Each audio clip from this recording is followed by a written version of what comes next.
Good morning, everyone.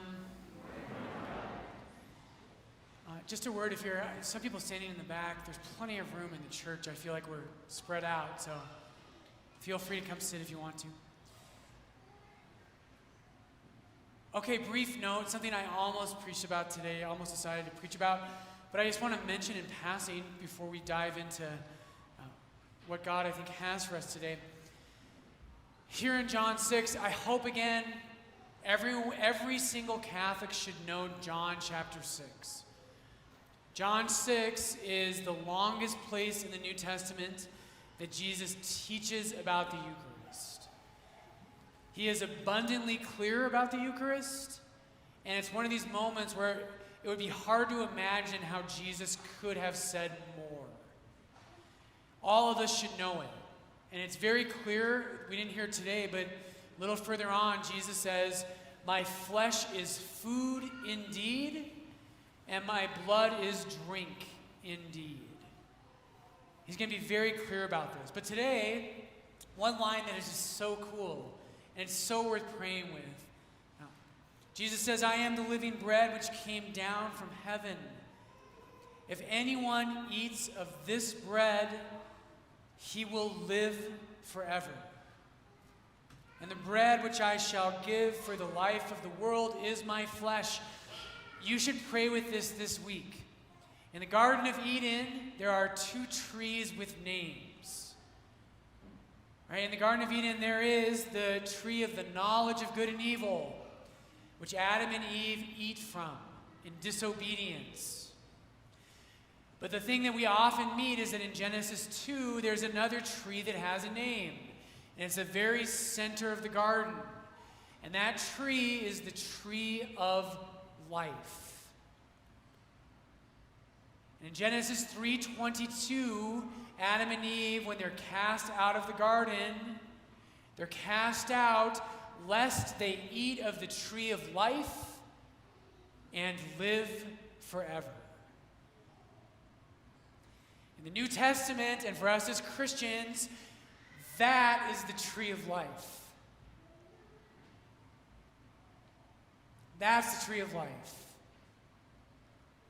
And the fruit of the tree of life, what we believe as Catholics, and all early Christians did, is that the Eucharist is the memorial of the death of Jesus Christ, right? We'll get to this a little bit today. When you come to Mass, you are at the crucifixion of the Son of God, mystically and sacramentally. The fruit of the tree of life is the Eucharist. Right? And again, Genesis 3:22, if Adam and Eve had eaten of that tree, they would live forever. Today, Jesus tells us in John chapter 6, if anyone eats of this bread, he will live forever. The Eucharist is the fruit of the tree of life. Okay, homily, real homily, start. One question today I want you to entertain.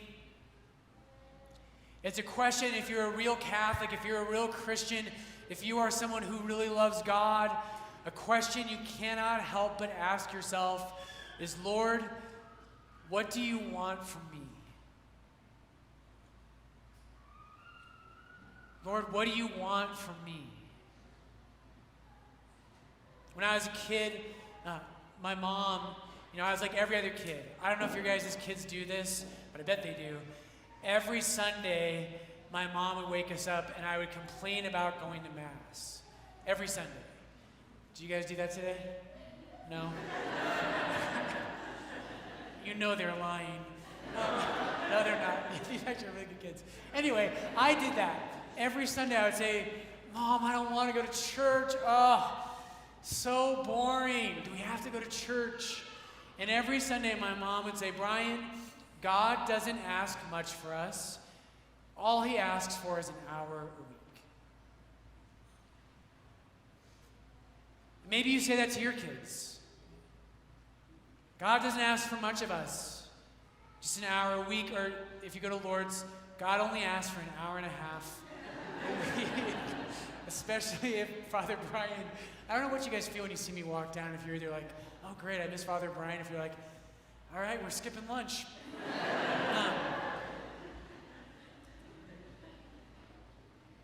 God, what do you want from me? What do you want from me? I want to look at that question today through our second reading. Our second reading, the last two lines of our second reading, very short, very simple, but packed with beauty and meaning. So in our second reading today, it ends with Ephesians 5:1 and 2. So St. Paul says, "Therefore be imitators of God as beloved children, and walk in love as Christ loved us and gave himself up for us, a fragrant offering and a sacrifice to God." Oftentimes when we think about what does God want from me? Jesus, what do you want? What is it you desire from my life, from my short span of days? What do you want, oh God? And I think it's easy for us to think, well, God wants a sacrifice. You made a sacrifice this morning. You got up, you got in the car, you drove over to Lord's, and you gave of your time. Right? When I was a kid, just an hour. Brian, God doesn't ask much of us, just an hour a week. What do you want from me, God? We can think of that as a sacrifice. And we know, right, as we get older, God wants more than an hour. You know that. He wants more than just the time you give to him on Sundays. And it's easy for us to start to see this as God wants some sort of sacrifice from my life. When I was going through my conversion, I began to think that God was like my two brothers growing up. Right? When you're a kid, your brothers, it doesn't matter what they really want. Whatever you have and your favorite thing is what they want. Right? And I feel that way with God sometimes. Right? In college, I was like, Lord, I just want to be married to that girl. Hands off. Right? We can think that. Okay, well, God wants a sacrifice. He wants me to give up this thing in my life. He wants me to give up that thing that I'm attached to, or he wants me to live a moral life. These are good things. Here's what Ephesians 5:2 says, and hear it again. Walk in love as Christ loved us and gave himself up for us, a fragrant offering and a sacrifice to God. Paul here uses really technical words. And I know it's Sunday morning. Hang in here with me. This is so cool. This is like, I've been praying all week with this, and I've been so excited to share this with you.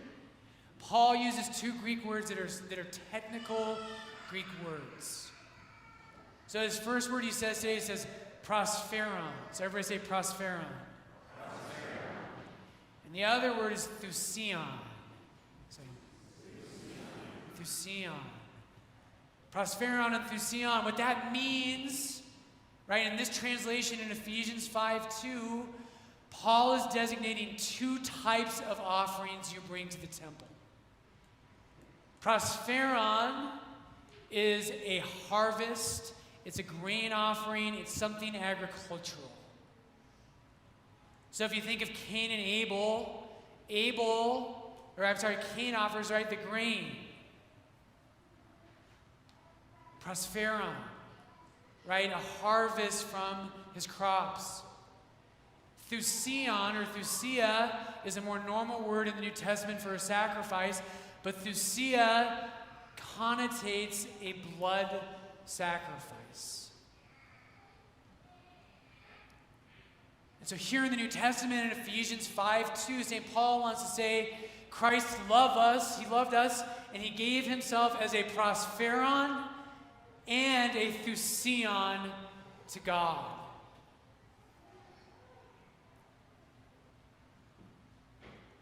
What do you want from me, O God? What is to be my sacrifice? Jesus becomes that in his life. But here's the thing, we all know this. The Bible, both Old Testament and New Testament, and if you're a serious Christian, you know something's missing from that equation. When we did the capital campaign and we did the kind of redoing of the church, the remodeling, my brother priest would make fun of me endlessly. Because like all Brian talks about is his building project. And it's like, hey Brian, what do you want to do tonight? And he's like, give to the capital campaign. Right? Make a sacrifice of love, a sacrificial offering. We need to raise $3 million still, right? And I got endless grief. We all know if you play by the rules, go to Mass on Sunday, you try not to commit the big sins, you even give a tithe to the church. Those are all good things. But something's missing. King David says it this way. In Psalm 51, David says this. He says, Psalm 51, verse 16, you take no delight in sacrifice. Through Sion. Were I to give a burnt offering, Prospero, you would not be pleased. The sacrifice acceptable to God is a broken spirit, a broken and contrite heart, O God, you will not despise. Our King David knew that God didn't just want him to bring a sacrifice to the temple. He wanted David to have a broken spirit and a contrite heart. The New Testament knows this. The New Testament loves to talk about this. In Hebrews chapter 10, the author, whoever wrote Hebrews, says this, Hebrews 10:5, when Christ came into the world, he said, sacrifices, right, through Sion, and offerings, prosperon, you have not desired, but a body you have prepared for me. In burnt offerings and sin offerings you take no pleasure. Then I said, behold, I have come to do your will, O God. And here's what I want to get at today, brothers and sisters. There's a danger in the Christian life where we can say, God, I'll follow the rules. I'll offer my sacrifice. I won't live the way the world lives. I'll go to church. I'll give to the capital campaign. I'll tithe. But don't ask for my heart. And of course, the other danger, there's people out there who think, well, if I give God my heart, I don't have to do the other things. I don't have to go to Mass on Sundays. As long as I love God, why does he care? Today's second reading, and we're going to bring this into the Eucharist.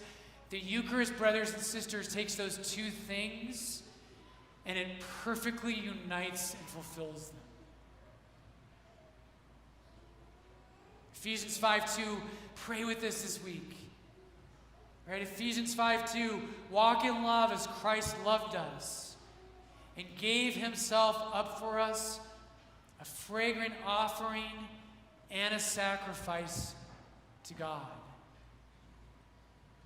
St. Augustine, you know, I love St. Augustine. I've been reading some about him this week. And one of the things he says, if you lived in the world, if you were just a normal human being and you weren't a Christian, you could follow the 10 Commandments. You're smart enough, God wrote into your soul a conscience and a law, and you could follow that. But he says what makes you a Christian is that you have a love and a delight in your heart for God that can only come from him.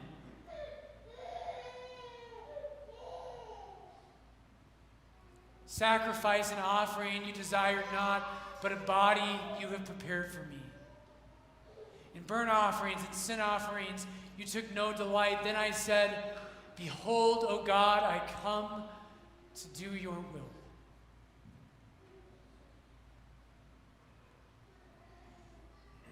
We have to unite those things. In Jesus, we have to love them. We have to bring them together, brothers and sisters. This is what Jesus did on the cross. And today, what I want to tell you, when you come to Mass on Sundays, I hope this is the center of your entire life. This is everything. Right? The center of our lives is that we give everything we have. When we love God, love leads to sacrifice. If you get love in the right place, if you know the love of Jesus Christ poured into your heart, you can offer a sacrifice. Not detached from your heart, not cold, not rigid, not mechanical, but one that says, here am I, O God, I come to do your will. This is, by the way, I know I've talked about this, but I want to keep hammering this home. The reason I made the decision 6 months ago or 7 months ago that we would start doing Mass ad orientem facing east, what's meant to happen is in the Eucharist today. In John 6, Jesus today, if anyone eats this bread, he will live forever, and the bread I shall give for the life of the world is my flesh. The moment the world was made new, there was finally a man, right? When Jesus became man, there was finally a man who offered the perfect sacrifice to God. And in the Eucharist every Sunday, you and I are made present, right? The Eucharist makes us present to the one sacrifice of Jesus Christ. Where Christ united sacrifice with perfect love and perfect obedience. And the reason that I decided that the priest would begin facing east is what that's supposed to say is that all of us are drawn into that one sacrifice.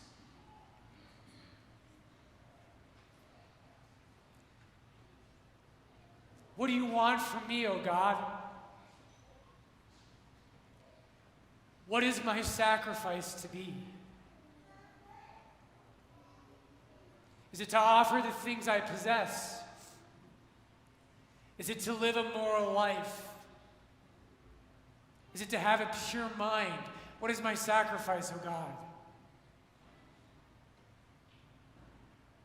The Eucharist, brothers and sisters, what happens every Sunday is Jesus offers himself on the cross, and you and I are supposed to be drawn into that.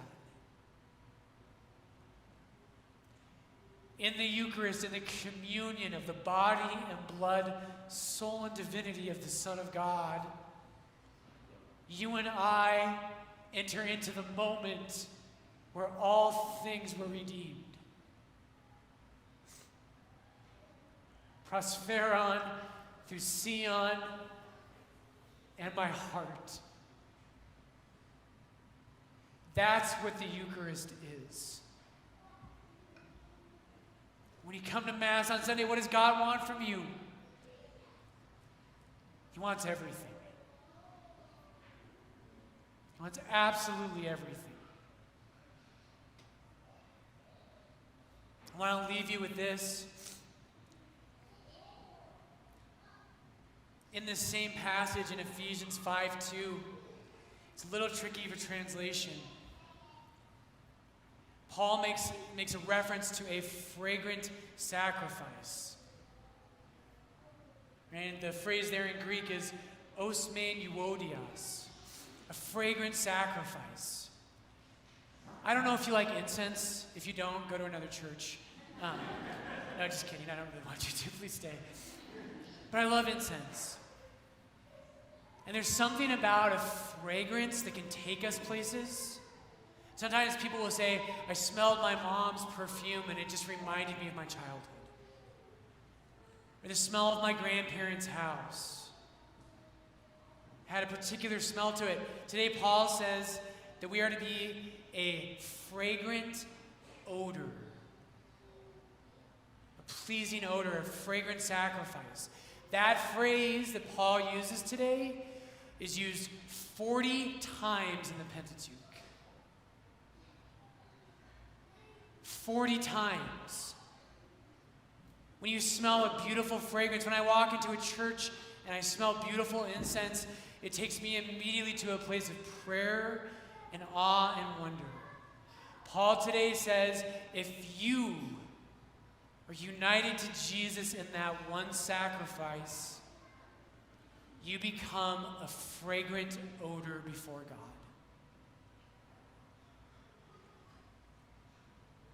Jesus, today, Lord, may my life be united to yours in the Eucharist. Lord, I fall into going through the motions and just doing the things I know I'm supposed to do. But Lord, when you were crucified, you gave the perfect sacrifice of everything you are and everything you have. Lord, may the Eucharist today, Jesus, may you be my sacrifice. And may my life be united to yours, that I might become a pleasing odor before the Father.